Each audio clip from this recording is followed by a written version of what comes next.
জানিয়ে দিব হাতে থাকা গুরুত্বপূর্ণ আপডেট বাংলা সংবাদ। প্রথমেই সংবাদ শিরোনাম। অন্তর্বর্তী সরকারের সঙ্গে কাজ করার ইচ্ছা পুনর্ব্যক্ত করেছে যুক্তরাষ্ট্র। এরপর জানিয়ে দিব দুর্গাপূজায় স্বেচ্ছাসেবক হতে চায় মাদ্রাসার ছাত্ররা, বললেন ধর্ম উপদেষ্টা। আরও জানিয়ে দিব হ্যান্ডকাফ হাতে দেখতে চায় জনতা, ওয়ান ম্যান আর্মি হারুন এখন কোথায়। এদিকে র্যাবকে রাজনৈতিক উদ্দেশ্যে ব্যবহার না করার নির্দেশ। এবং সর্বশেষ জানিয়ে দিব সীমান্তে কিশোর নিহতের ঘটনায় বাংলাদেশের ফের কড়া প্রতিবাদ। শুনছিলেন সংবাদ শিরোনাম, এখন বিস্তারিত। তবে অনুরোধ থাকবে ভিডিওতে একটি লাইক করে দিন এবং কমেন্ট করে জানিয়ে দিন আপনার মূল্যবান মতামত। অন্তর্বর্তী সরকারের সঙ্গে কাজ করার ইচ্ছা পুনর্ব্যক্ত করেছে যুক্তরাষ্ট্র। নোবেল বিজয়ী ডক্টর মোহাম্মদ ইউনূসের নেতৃত্বাধীন বাংলাদেশের অন্তর্বর্তী সরকারকে সহযোগিতা করতে নিজেদের ইচ্ছা পুনর্ব্যক্ত করেছে যুক্তরাষ্ট্র। একই সঙ্গে বাংলাদেশের সাম্প্রতিক ছাত্র নেতৃত্বাধীন গণ অভ্যুত্থানের সঙ্গে যুক্তরাষ্ট্রের সম্পৃক্ততার জল্পনা কল্পনা দৃঢ়তার সঙ্গে নাকচ করে দিয়েছে দেশটি। স্থানীয় সময় গত সোমবার 9 সেপ্টেম্বর ওয়াশিংটনে নিয়মিত সংবাদ সম্মেলনে ডেপুটি প্রিন্সিপালের মুখপাত্র বেদান্ত প্যাটেল একথা বলেন। তিনি সাংবাদিকদের বলেন, আমরা বাংলাদেশের জনগণের জন্য একটি গণতান্ত্রিক ভবিষ্যৎ পরিকল্পনার এ সময়ে ডক্টর মোহাম্মদ ইউনূসের নেতৃত্বাধীন অন্তর্বর্তী সরকারের সঙ্গে কাজ করতে প্রস্তুত ও আগ্রহী। যুক্তরাষ্ট্র বাংলাদেশের ঘটনাবলী নিবিড়ভাবে পর্যবেক্ষণ করছে বলেও জানান তিনি। তবে তিনি দেশটিতে সাম্প্রতিক বিক্ষোভে বিদেশি প্রভাব সম্পর্কিত দাবির বিষয়ে মন্তব্য করতে অস্বীকার করেন। ছাত্র বিক্ষোভে চীনের সম্পৃক্ততার অভিযোগ বিষয়ে জানতে চাওয়া হলে প্যাটেল জবাব দেন, আমি শুধু অনুমান করতে যাচ্ছি না। এ সময় ক্ষমতাচ্যুত সরকারের ঘনিষ্ঠ মিত্র ভারতের কিছু সংবাদ মাধ্যমে বাংলাদেশে সরকার বিরোধী বিক্ষোভে যুক্তরাষ্ট্রের জড়িত থাকার কথা বলছে। এমন প্রতিবেদন সম্পর্কে জানতে চাওয়া হলে প্যাটেল বলেন, আমি ব্যর্থহীনভাবে বলতে পারি এগুলো সত্য নয়, এ কারণে আমি এগুলো দেখিনি।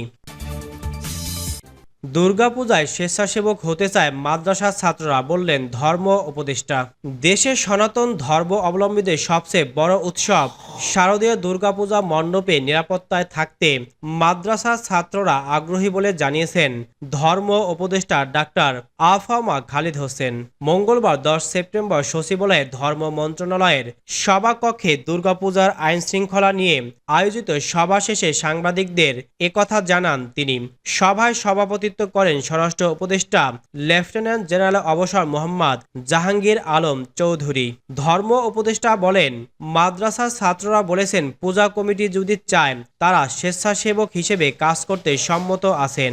উপদেষ্টা আফামা খালিদ হোসেন বলেন, দুর্গাপূজার সময় নিরাপত্তায় আকাশে হেলিকপ্টার থাকবে, দশমীর দিন ডুবুরি থাকবে, আমরা এভাবে সিদ্ধান্ত নিয়েছি। তিনি জানান, বিগত দিনে দুর্গাপূজার আগে 2 থেকে 3 কোটি টাকা অনুদান দেওয়া হতো। এবারই প্রথম পূজায় 4 কোটি টাকা অনুদান দিয়েছেন প্রধান উপদেষ্টা।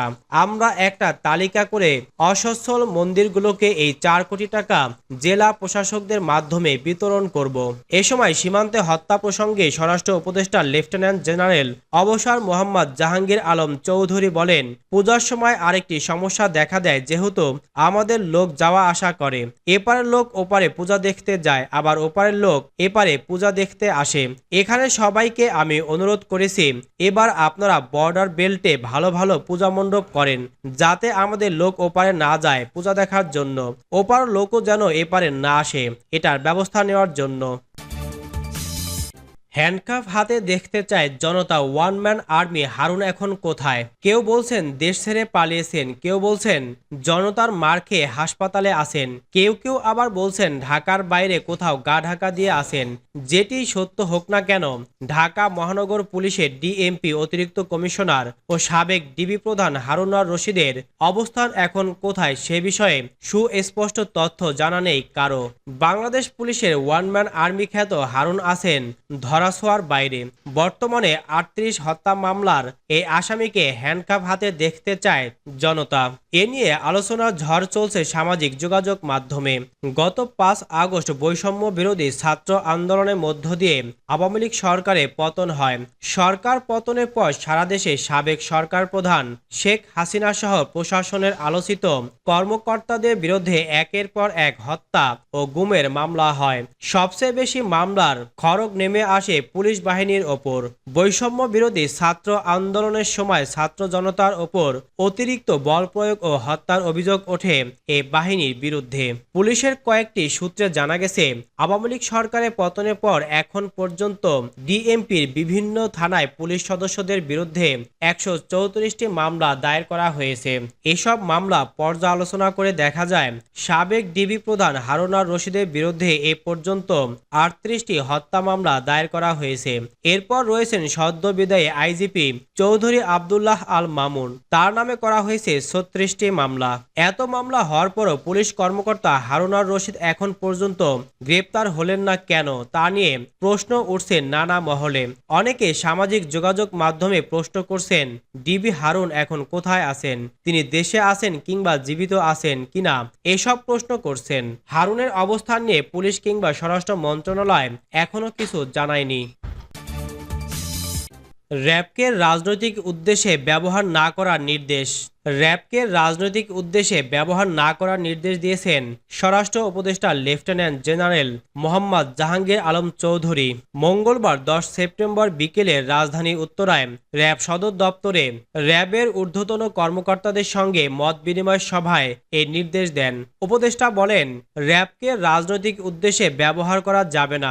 র্যাব গঠনের সময় বলা হয়েছিল বাহিনীটিকে রাজনৈতিক উদ্দেশ্যে ব্যবহার করা হবে না, কিন্তু পরবর্তীকালে তা মানা হয়নি। তিনি বলেন, সাধারণ মানুষের মনে বদ্ধমূল ধারণা এই যে যখন থেকে র্যাবকে রাজনৈতিক উদ্দেশ্যে ব্যবহার করা শুরু হয় তখন থেকে র্যাব গুম খুন সহ বিভিন্ন বেআইনি ও অপকর্মের সঙ্গে জড়িত হতে শুরু করে।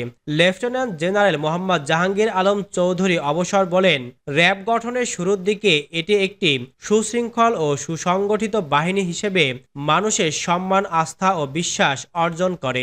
পুলিশ ও সশস্ত্র বাহিনীর সেরা অফিসারদের এখানে পদায়ন করা হতো। যখনই রাজনৈতিক বিবেচনায় এ বাহিনীতে নিয়োগ ও পদায়ন শুরু হয় তখন থেকে এতে পচন ধরতে শুরু করে। উপদেষ্টা আরো বলেন, ভালোবাসা, ব্যবহার ও পারফরম্যান্সের মাধ্যমে র্যাবের হারানো গৌরব ও সম্মান পুনরুদ্ধার সম্ভব। সেজন্য আইনের মধ্য থেকে র্যাবকে কাজ করে যেতে হবে। ঊর্ধ্বতন কর্তৃপক্ষের বেআইনি আদেশ মানা যাবে না। অনুমোদিত ও বেআইনিভাবে কাউকে আটক করা যাবে না। ক্রসফায়ার, গুম খুন থেকে র্যাবকে দূরে থাকতে হবে। সভায় র্যাবের মহাপরিচালক AKM শহীদুর রহমান সহ বাহিনীর বিভিন্ন পর্যায়ের কর্মকর্তারা উপস্থিত ছিলেন। অনুষ্ঠানে র্যাবের বিভিন্ন কর্মকাণ্ড সম্পর্কে উপদেষ্টাকে অবহিত করা হয়। সীমান্তে কিশোর নিহতের ঘটনায় বাংলাদেশের ফের কড়া প্রতিবাদ। ঠাকুরগাঁও জেলার বালিয়াডাঙ্গি উপজেলার জয়ন্ত জাম্বু নামে ১৬ বছর বয়সী এক বাংলাদেশি কিশোর ভারতীয় সীমান্তরক্ষী বাহিনীর BSF গুলিতে নিহত হওয়ার ঘটনায় ভারত সরকারের কাছে প্রতিবাদ জানিয়েছে বাংলাদেশ। পররাষ্ট্র মন্ত্রণালয় মঙ্গলবার ১০ সেপ্টেম্বর এক সংবাদ বিজ্ঞপ্তিতে এ তথ্য জানিয়েছে। এতে বলা হয়, মঙ্গলবার ঢাকায় ভারতীয় হাইকমিশনে পাঠানো এক প্রতিবাদ নোটে বাংলাদেশ গভীর উদ্বেগ প্রকাশ করেছে। এতে উল্লেখ করা হয়েছে, ভারতীয় কর্তৃপক্ষের পক্ষ থেকে প্রাণঘাতী নয় এমন কৌশল অবলম্বন এবং হত্যা বন্ধে বারবার প্রতিশ্রুতি সত্ত্বেও এ ধরনের হত্যাকাণ্ড অব্যাহত রয়েছে। যদিও বাংলাদেশ সরকার এই নির্মম কর্মকাণ্ডের নিন্দা জানায়।